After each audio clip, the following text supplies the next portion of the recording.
All right. What's up, everybody? Welcome to an Uber fitness tutorial. Today, we're going to talk about the basics of weight loss. So, weight loss can be very simple, but also very complicated. And it just requires really a lot of consistency, a little bit of planning, and maybe some coaching along the way. So, just to start with the basics, nutrition and diet. So, this is the main factor in weight loss. If you're not in a caloric deficit, you're really just not going to lose weight. So, you should begin by tracking the first 1 to 2 weeks, eat normally, determine if you gain or lose weight over those 2 weeks. So, if you're gaining weight over those 2 weeks, you're in a surplus, which means you're eating more calories than you're burning. If you lose over those 2 weeks, you're in a caloric deficit, which means you are eating less calories than you're burning throughout the day. And if you kind of stay the same over those 2 weeks, then you're kind of at your maintenance calories, which means you're basically eating the same amount as you're burning. So I would recommend using an app like MyFitnessPal. So this app is generally free. There is a paid version that just gives you a little bit more in terms of details, but MyFitnessPal is a great app. There's lots of, functionality, lots of different kind of meals and foods already put in there that you can just find, and it makes it pretty easy to start. So once you determine your maintenance, you're going to subtract generally between 2 and 400 calories, depending on how big of a cut that you're able to do. So you're cutting calories from your maintenance. So let's say your maintenance is 2,200 and you cut 200 calories. That's in a deficit, and you might lose half a pound to a pound a week. Let's say you cut 400 calories. That's an even bigger deficit. Maybe you'll lose a pound to a pound and a half a week, somewhere around there. So obviously, a big factor in this is also eating whole food nutrients. So that's meats, that's fruits, that's vegetables, that's whole grains. This will help you be fuller for longer. It'll help reduce cravings. So you won't want to eat an hour after you've just eaten. Craving will ruin a diet. So processed foods generally have reduced satiety, which means they will cause you to become hungrier and eat more over the day. Processed foods are specifically designed to do something like that. They taste really good. They have a lot of calories, but they are digested very quickly. And, some even say they're kind of addictive. So focus on eating a whole food diet versus a processed food diet. More into the specifics of nutrition, diet, macros, micronutrients. So macronutrients are in three categories. There's proteins, fats, carbohydrates. Those are the main three categories for our purposes today. Alcohol is also a category of its own, which I would recommend staying away from as much as you possibly can on a diet. Adding all three of these macros together gets you your total calories for the day. So protein is the first and most essential macronutrient for muscle building, building of most bodily tissues. It helps to maintain or even gain muscle as you diet and exercise. So simple recommendations are about zero point 0.8 to 1 gram of protein per pound of target body weight. So what does target body weight mean? So let's say you're a little overweight, you're 220 pounds, and you want to be more like 160, 180. So rather than eating 220 grams of protein a day, you're going to eat 160 if that's your target, or 140 if that's your target. Um, and with that being said, protein is about 4 calories per gram towards your daily total calories. Fat, this is the next essential macronutrient. So it's essential for hormonal, metabolic health. Fats and foods does not equal fat in the body. Only only in a caloric excess will you be adding additional fat to your body. So that's a big misnomer. There was the whole couple of decades where fat was bad and you should eat low fat and all this stuff. Low fat will reduce the total number of calories in a food, but it's not going to magically make you not fat by not eating fat. In fact, In fact, fat is an essential macronutrient. There are two essential macronutrients, that's proteins and fats. You cannot survive without both of them. You should be getting around 20 to 35% of your calories from fats. Fats are 9 calories per gram. So let's say your goal is to hit 1,800 calories a day. So you should have around 1,800 times zero point 0.3 or 30%, which is about 540 calories. Divide that by 9 because that's how many calories are in 1 gram of fat, and you'll get about 60 grams of fat a day. So again, fat is essential. Carbohydrates. So carbohydrates are very, very recommended in my opinion, but it should be noted your body can live without carbs. Okay. So this macronutrient is essential for short-term energy. It can help you feel more energized throughout the day, provides energy for workouts and exercise. So carbohydrates should be pretty much the remainder of your total calories after subtracting your proteins and your fats. Now we're going to get into a little bit of kind of examples of this, but carbohydrates are essential, especially if you're going to be working out really hard. You're going to feel like you're lower energy if you're not eating carbs. Again, they are not necessary to survive like proteins and fats are, but I recommend having them, especially if you're going to be starting on your workout journey. Fiber is a pretty important micronutrient, and it's the one that I like to focus most people on when they're first starting their diet and health journey. Fiber will help you feel a little bit fuller for longer, helps with gut health.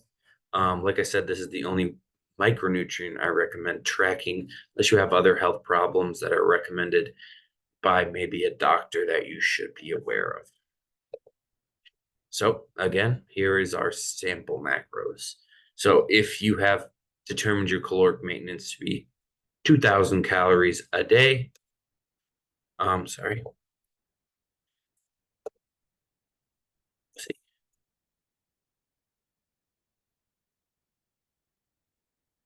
then you subtract about 200 to 400 calories. So I recommend starting with 200 just so that you can stick to it a little better.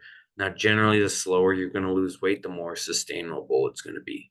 In a world of wanting things really fast, this does not make people very happy, but it is the best sustainable results. Now, the reason why I say that is because every year a lot of people lose quite a lot of weight. However, they also every year gain that weight back after their journey because they do not set up the habits and sustainability that is required to maintain weight loss. So, going back to our example, 2,000 calories minus the deficit of 200 calories puts you at about 1,800 calories. Okay. So let's say you want to weigh again 160 pounds. No matter what your starting weight is, if you weigh 220 pounds, protein is determined by your target body weight. So you want to weigh 160 pounds, then you should eat somewhere around 160 grams of protein per day. Multiply that total by 4 calories, and you're at about 640 calories of protein. Next, we're going to look at fats. Okay. So for your fats, you're at 1,800 calories a day. You can feel out if you need more or less fats by how you feel generally overall. It should be within the 20 to 35% range. So let's pick 30% in between those ones, 20 to 35%. So 1,800 times 0.3 again is 540 calories. 540 calories divided by 9 calories per gram of fat is about 60 grams of fat. So again, we're at 160 grams of protein and 60 grams of fat. And then we're going to determine our carbohydrates by the remaining calories of the day. So you have 1,800 calories total.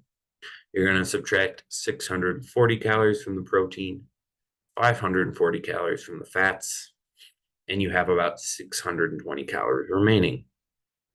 So you're going to take that 620 calories, you're going to divide by 4, which is the calories per gram in a carbohydrate. And you're going to get about 155 grams of carbs.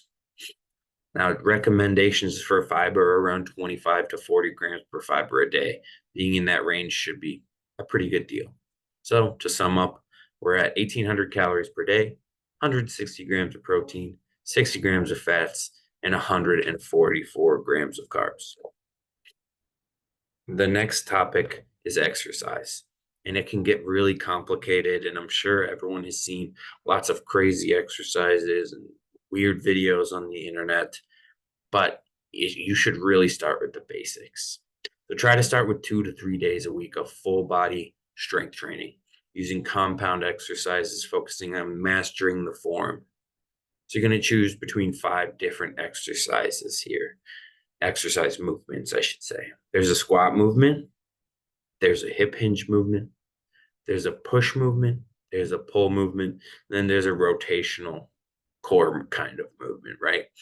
So you're going to do 2 to 4 sets of 6 to 12 reps of each movement and do that same movement for maybe 2 to 3 days a week for about 4 to 6 weeks. Again, focusing on form. Um, then you can kind of get more complex with the workout, start playing with things like reps and stuff like that.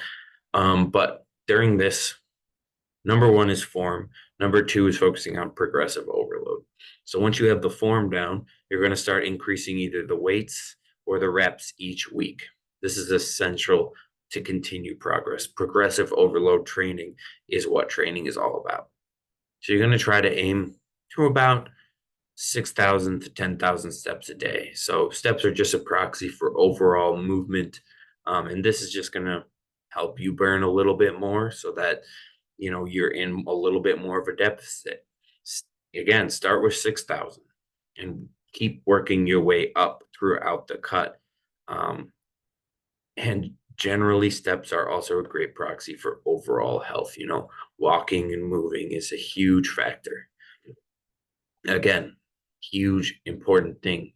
If your diet is bad, you're not in a deficit, you cannot out exercise a bad diet. You can gain plenty of muscle and be a little healthier with exercise, but you're not going to lose the weight unless you're in that deficit. So there's going to be more videos that come out about periodization, exercise routines and programs, movement patterns. As this is a very important but complex topic, sticking to the basics for the first year or so of training will show you the results that you want to see for now. It's also a great idea to hire a good trainer. Um, as like I said, a lot of the info on the internet can be a little complicated, and some of it's just total nonsense, right? Sticking to the basics is where you should be. A huge factor that I see a lot of people underestimate is sleep and stress. So sleep and stress go hand in hand and are both factors which result in struggling with weight loss. So if you're very sleep deprived or you have a very stressful life, it's going to be even harder for you to focus on tracking calories, getting your exercises in, and really losing the weight. Lack of sleep is shown to increase hunger and reduce satiety, leading to you eating more when you are tired. Sleeping 7 to 9 hours is highly recommended. Sleep is also a period of fasting, so you're not eating food for 7 to 9 hours, which is great for your overall caloric intake. No late night snacking when you're already asleep, right? Sleep actually a very active time for your body as you're repairing and allocating nutrients throughout your body to help build muscle, to help, be stronger and all that stuff. So if you're very stressed, it can influence your hormones, which can hinder weight loss in small aspects. Yes, I know caloric deficit is the number one thing, but that's not to say that hormones don't have an impact. Okay. There's a huge debate about hormones versus caloric deficit versus all this stuff. And I would say that they both matter and they both have an impact. And stress definitely affects your hormones. So stress in a busy schedule can also make it difficult to keep tracking your macros, to stay active, to work out, to burn more calories, so on and so forth. So in summary, nutrition and diet are the most essential weight loss, and that's where most of your results are going to come from. Exercise is a big factor in increasing overall calories burned. Putting on some muscle while losing weight can help you look a little better at the end of the journey. And actually, there's a lot of course, health benefits of being more muscular, not just injury prevention, but blood markers, so on and so forth. So you'll look more toned at the end of the journey too, which everybody wants that. I should stipulate a lot of clients come in and they're like, I don't want to get too bulky. I don't want to look like a bodybuilder. Just know that that is not going to happen unless you have genetic freak. You're really, really not going to become a bodybuilder unless you put in an immense amount of effort because those people are training and calculating everything down to a T. And again, sleep and stress can also influence your hormones and affect your hunger throughout the process. So, keeping those all in mind, nutrition and diet, number one, exercise, number two, sleep and stress. Those are going to be your biggest factors. If you have any questions, feel free to comment below this video. I'll do my best to answer them. Please like and subscribe or even share if this could be useful to anyone in your life. If you'd like any one-on-one training, I am accepting clients currently. I will help with macro calculations, workouts, and I do weekly check-ins. You can feel free to email me at uberfitness@gmail.com. Thank you very much for watching the video. I appreciate you. Hopefully more videos to come.